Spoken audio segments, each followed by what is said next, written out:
नमस्कार and welcome to Study Glows my dear friends. मेरा नाम है Prashant Mamani. I hope you all are doing good. दोस्तों, आज हम इतिहास के पन्नों को पलटने वाले हैं। अगर मैं आज आपसे पूछूं कि इजराइल और ईरान के रिलेशंस कैसे हैं, तो आप कहेंगे कि भाई रिसेंटली जो चीजें हुई ये देखकर तो क्लियर है कि ये दोनों जानी दुश्मन हैं, आर्च राइवल्स हैं। इजराइल ने दमास्कस पर एक एयर स्ट्राइक की। Damascus is the capital of Syria, और यहां पर ईरान की जो काउंसिलेट ऑफिस है, बिल्डिंग है, उस पर एयर स्ट्राइक की गई। तो इसमें कुछ इंपॉर्टेंट ईरान के प्लेयर्स जो हैं उनका निधन हुआ। बदले में पहली बार ऐसा हुआ है कि ईरान ने डायरेक्टली इजराइल को टारगेट किया है। और दोस्तों, हमास को ईरान का सपोर्ट है। हमास ने इजराइल पर अटैक किया ऑन 7 अक्टूबर, और उसके बाद एक बहुत बड़ा युद्ध हमें देखने को मिला। इसके साथ साथ दूसरे क्षेत्रों में, इसी रीजन के अलग अलग पोर्शन में अगर देखेंगे तो रेड सी वाले एरियाज जो हैं, तो वहां पर हुथीज जो हैं, तो उनका काफी ज्यादा इश्यूज हमें देखने को मिले, right. But you will be surprise to know कि ये दो आर्च राइवल्स है ना, एक समय था, एक वक्त था जब दोनों की मित्रता काफी अच्छी हुआ करती थी। लेकिन आज इन दोनों आर्च राइवल्स की वजह से मिडिल ईस्ट क्षेत्र जो है, इसमें कॉन्फ्लिक्ट काफी ज्यादा एस्केलेट हो चुका है। पूरी दुनिया इन चीजों को लेकर काफी ज्यादा चिंतित है, और ग्लोबली भी ये टॉपिक जो आज हम डिस्कस करें, it is very very important. Now dear friends, map के माध्यम से चीजों को लोकेट कर लेते हैं, राइट। कुछ इंपॉर्टेंट देश मैं आपको बताना चाहता हूं। आप इजिप्ट को अच्छी तरीके से देख लीजिएगा, इसके साथ यमन, ईरान यहां पर है, इजराइल इज हियर, इराक को देख लीजिए, सीरिया, टर्की, ये सारे देशों को थोड़ा ऑब्जर्व करके देख लीजिएगा, ठीक है। यहां पर देखिए मेडिटेरेनियन सी और जो रेड सी है, रेड सी यानी कि आप समझ लीजिए कि इंडियन ओशियन और मेडिटेरेनियन को कनेक्ट करने वाली अगर कोई जगह है तो that is Suez canal which is here, right. Then you can see Iran यहां पर है, कुवैत, इराक, सऊदी, फिर कतार, यूएई, ये सारे जो देश है, यहां पर छोटा सा बहरीन भी है। तो ये सारे देशों के द्वारा यहां पर जो ऑयल क्रिएट किया जाता है वो कहां से पास होता है? स्ट्रेट ऑफ हॉर्मुज से, राइट। इसके साथ do check out Yemen, gulf of Aden यहां पर है, as you can see Arabian sea, red sea, इसको कनेक्ट करने वाली एक छोटी सी जगह है, दैट इज बाब अल मंदेब। ये सारी चीजें बहुत ही इंपॉर्टेंट, ये सारे लोकेशंस जो हैं वो काफी स्ट्रेटेजिक है, तो इनके बारे में आपको पता होना ही चाहिए। और खास करके अगर आप कॉम्पिटिटिव एग्जामिनेशन की तैयारी कर रहे हैं, then you should be aware about all these nations, ठीक है। ईरान और इजराइल के रिलेशंस जो हैं वो हमेशा ऐसे नहीं थे। एक वक्त था जब रिलेशंस काफी अच्छे थे। इसीलिए मैंने कहा कि चलिए इतिहास के कुछ पन्नों को पलट कर देखते हैं। दोस्तों, 1948 में इजराइल की स्थापना हुई, इजराइल देश का जन्म हुआ, और उस समय पर Iran was one of the first countries जिसने इजराइल को ग्रीन सिग्नल दिया, राइट, रिकॉग्नाइज किया। 1948 में उस समय के जो अरेबिक देश थे वो इजराइल के फॉर्मेशन से काफी ज्यादा नाराज थे, और इसकी वजह से फर्स्ट अरब इजरायली युद्ध हुआ। इस युद्ध में इजराइल की जीत हुई, और उसके बाद ईरान ने इजराइल के साथ फॉर्मल रिलेशंस जो हैं उनको एस्टैब्लिश किया। Iran was the second major Muslim country, जो मुस्लिम मेजोरिटी देश है, तो उसमें नंबर 1 बना टर्की। टर्की के बाद कोई ऐसा देश जिसने इजराइल को रिकॉग्नाइज किया, तो दैट वाज ईरान। आज अगर मैं आपको कहूं तो ये बातें बहुत सारे लोगों को काफी शॉकिंग और सरप्राइजिंग लगेगी, बट ये सारी चीजें फैक्ट्स हैं। दोस्तों, आपकी स्क्रीन पर हैं डेविड बेन गुरियन। ये प्राइम मिनिस्टर थे इजराइल के, और उन्होंने एक नई फिलोसॉफी, एक नई डॉक्ट्रिन को लॉन्च किया। इसका नाम है पेरीफेरी डॉक्ट्रिन। अब ये पेरीफेरी डॉक्ट्रिन जो है, इसका बेसिक मतलब यह है कि जो नॉन अरेबिक और प्रो वेस्टर्न देश हैं उनके साथ इजराइल अपने रिलेशंस को डेवलप करे, मजबूत करे। और ये जो पेरीफेरी डॉक्ट्रिन है, इसका मेन लक्ष्य यही था कि ये जो अरब इजराइल युद्ध हुआ, उसके बाद अरेबिक देशों ने इजराइल के साथ बिजनेस करना बंद कर दिया, डिप्लोमेटिक टाइज तोड़ दिए, इकोनॉमिक बॉयकॉट किया इजराइल का। तो ये बॉयकॉट और डिप्लोमेटिक टाइज जो तोड़े गए, तो इनको काउंटर करने के लिए ये पेरीफेरी डॉक्ट्रिन को लॉन्च किया गया, number 1। Number 2 was to maintain a strategic balance of power. तो ये दो चीजों को ध्यान में रखते हुए इस चीज को लॉन्च किया गया। लेकिन ये लॉन्ग टर्म तक ये पेरीफेरी नहीं चल पाई, ये डॉक्ट्रिन नहीं चल पाई। उसके पीछे रीजन ये है कि फिर कुछ समय के बाद टर्की में रेजीम चेंज हुआ। Same thing goes with Iran, Ethiopia, और इसकी वजह से फिर ये देश जो पहले इजराइल के साथ अच्छे रिलेशन रखा करते थे, अब इनका व्यू पॉइंट इजराइल को लेकर चेंज हो गया। आपकी स्क्रीन पर हैं पहलावी डायनेस्टी के एक राजा, शाह मोहम्मद रेजा पहलावी।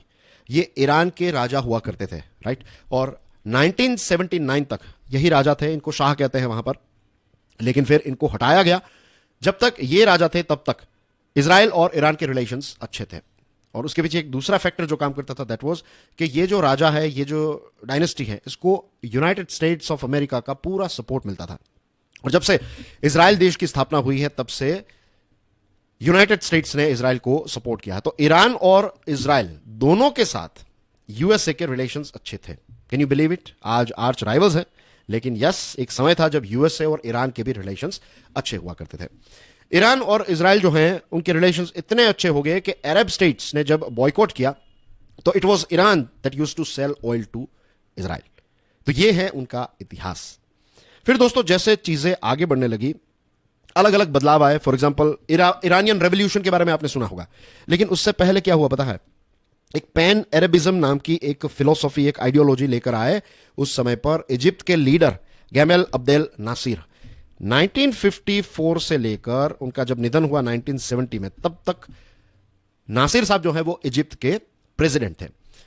अब उन्होंने ये जो एक नया आइडिया, पैन अरबिज्म का आइडिया वो लेकर आए, एक पॉलिटिकल आइडियोलॉजी थी, एक प्रकार का मूवमेंट था। तो उसमें यह था कि जितने अरेबिक देश है ना, उनको तो मिलकर काम करना चाहिए, क्योंकि हमारी लैंग्वेज सेम है, कल्चर सेम है, हिस्ट्री सेम है, राइट? हम एक हैं, तो हम अलग अलग भले ही देश में हो, लेकिन वी शुड वर्क टुगेदर। एक यूनिटी इज स्ट्रेंथ, ये फिलोसॉफी को लेकर वो आए थे। अब पैन अरेबिज्म में ये था कि जो इंपीरियलिज्म है, UK, USA, France, Germany etcetera, ये सारे देश यहां पर आते रहते हैं, हमारी फॉरेन पॉलिसी में इंटरफियरेंस करते हैं, तो ये सारी चीजों को हम रिजेक्ट करेंगे और हम मिलकर काम करेंगे। अब क्योंकि यहां पर अरेबिक कल्चर को ही सपोर्ट करने की बात थी, और ईरान जो है, mind you, Iran is a non Arabic country, Iran Arabic नहीं है, इनका कल्चर अलग है, राइट? तो ईरान को थोड़ा ऐसा फील होने लगा कि भाई हमें तो इसमें से बाहर रखा जा रहा है, राइट? ये लोग हमें अपना नहीं मानते एंड थिंग्स लाइक दैट। तो इस प्रकार की चीजों की वजह से इजिप्ट और ईरान के रिलेशंस जो है वो उतने अच्छे नहीं हुआ करते थे। 54 से लेकर 70 तक आप पकड़ लीजिए। फिर 1970 में जो नासिर साहब हैं, इनका निधन हुआ, और उसके बाद ईरान और इजिप्ट के रिलेशंस जो है वो धीरे धीरे करके अच्छे होने लगे। फिर 5 साल के बाद 1975 में एक समय पर ईरान और इराक दोनों एक दूसरे के जानी दुश्मन हुआ करते थे, लेकिन 75 में दोनों ने एक एकॉर्ड साइन किया, और फिर ईरान ने कहा कि देखिए, हम ये जो कुर्दिश इराकी सेपरेटिस्ट हैं, जो इराक में इराक की सरकार के खिलाफ इश्यूज क्रिएट करते थे, तो अब हम उनको सपोर्ट नहीं करेंगे। तो इस प्रकार की चीजें हुई, तो ईरान और इराक की आर्च राइवलरी खत्म हुई, और इजिप्ट के साथ रिलेशंस जो हैं वो अच्छे होने लगे। ये सारी चीजों की वजह से हुआ ऐसा कि ईरान के लिए अब इजराइल जो है वो उतना ज्यादा इंपॉर्टेंट नहीं रहा। इसी के साथ 1979 में ये रेवोल्यूशन हुआ, जिसको इस्लामिक रेवोल्यूशन कहते हैं, ईरानियन रेवोल्यूशन कहते हैं। तो इसमें ये जो शाह है उनको निकाला गया, शाह जो है वो देश छोड़कर फिर अमेरिका चले गए, और फिर एक नई रेजीम की स्थापना हुई। और ये जो रेजीम है, ये एक बहुत ही, आप समझ लीजिए, कट्टरवादी रिलीजियस रेजीम जो है उसकी स्थापना हुई 1979 में। और ये जो नई सरकार थी, इसने कहा कि भाई अब ये जो इजराइल है ना, ये तो पैलेस्टीनियन लोगों की जो जमीन है वो हड़पने वाला एक देश है। तो तब से 1979 से इजराइल और ईरान के रिलेशंस खराब होने लगे। और आयतुल्लाह ख़ोमेनी जो हैं सुप्रीम लीडर, उन्होंने तो इजराइल को लिटिल शैतान और यूनाइटेड स्टेट्स को ग्रेट शैतान कहा। तो चीजें जो है वो काफी ज्यादा बिगड़ने लगी। ईरान जो है उसने फिर सऊदी अरेबिया के साथ भी रिलेशंस जो है वो बिगड़ने लगे, क्योंकि just like Israel, Saudi Arabia जो है उसको भी यूएसए का पूरा सपोर्ट रहता था, और पहले ईरान को सपोर्ट रहता था, लेकिन 1979 के बाद अब रिलेशन जो है वो खत्म हो गए थे। तो यहां से दरारें जो है वो हमें देखने को मिलती हैं। तब से लेकर आज तक अगर आप देखेंगे, देन यू विल फाइंड के एक प्रॉक्सी वॉर जो है वो दोनों देशों के बीच में चलता आया है, राइट? दोनों देशों के रिलेशंस खराब होने लगे, और डायरेक्ट मिलिट्री कॉन्फ्रंटेशन एक दूसरे का कभी नहीं हुआ है, राइट? दोनों के बीच में कोई युद्ध नहीं हुआ है, लेकिन प्रॉक्सी वॉर और लिमिटेड स्ट्रेटेजिक अटैक्स एक दूसरे पर होते रहते हैं। कई बार इजराइल ने जो ईरान की न्यूक्लियर फैसिलिटीज हैं उस पर अटैक्स किए हैं। 2010 में यूएसए और इजराइल ने मिलकर एक कंप्यूटर वायरस बनाया, इसका नाम था स्टुक्सनेट। और ये जो स्टुक्सनेट है, it was like the first publicly known cyber attack on industrial machinery. इसका इस्तेमाल करते हुए ये जो ईरान की जो नातांज न्यूक्लियर साइट है, तो इसकी मशीनरीज और ये सारी चीजें खराब की गई। एक प्रकार का साइबर अटैक किया, and this was the first cyber attack ever, means publicly non cyber attack अगर कोई हुआ है बड़ा, तो दैट इज दिस वन। तो ये ईरान पर किया दोनों, इजराइल और यूएसए ने मिलकर।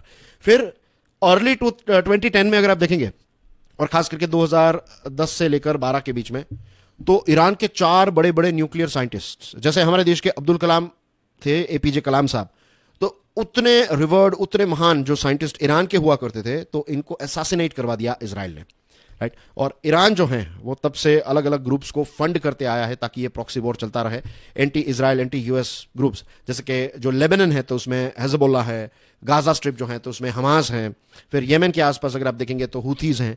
तो इस प्रकार की चीजें जो हैं वो ईरान करते आया है। तो जो एक समय पर रिलेशंस अच्छे हुआ करते थे, वो 79 के बाद यहां तक पहुंच गए हैं। ठीक है। सो डियर फ्रेंड्स, आज की डिस्कशन से आई एम श्योर आपको ये दोनों देशों के बीच में जो एक हिस्ट्री है, मोस्ट इंपॉर्टेंट इवेंट्स है, वो सारे मैंने आपको एक्सप्लेन कर दिए हैं। And that's basically everything from my side. Dear friends, मैंने एक कोर्स डिजाइन किया है, लॉन्च किया है, इसका नाम है लिमिटलेस लीडरशिप। इस कोर्स को आप स्टडी ग्लोज के मोबाइल ऐप से एक्सेस कर सकते हैं। Do check out Study Glows for more interesting videos. इसके साथ do check out curiously education for interesting content, right? And that's everything from my side. Thank you very much. God bless you all. Jai Hind.